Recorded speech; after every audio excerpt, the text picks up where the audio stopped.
নাহিদ ইসলাম সহ কোটা সংস্কার আন্দোলনের শিক্ষার্থীদের প্ল্যাটফর্ম বৈষম্য বিরোধী ছাত্র আন্দোলনের ৩ সমন্বয়ককে রাজধানীর গণস্বাস্থ্য নগর হাসপাতাল থেকে নিজেদের হেফাজতে নিয়েছে ঢাকা মহানগর গোয়েন্দা পুলিশ ডিবি।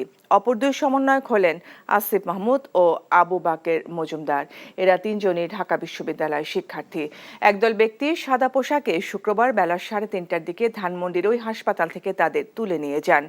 যে সময় ওই ব্যক্তিরা নিজেদের আইন শৃঙ্খলা রক্ষাকারী বাহিনীর সদস্য হিসেবে পরিচয় দেন। পরে রাতে 3 জনকে হেফাজতে নেওয়ার কথা স্বীকার করে ডিবি প্রধান শুক্রবার রাত 11:30টার দিকে জানান, নিরাপত্তার স্বার্থে 3 সমন্বয়ককে ডিবি হেফাজতে নিয়ে আসা হয়েছে।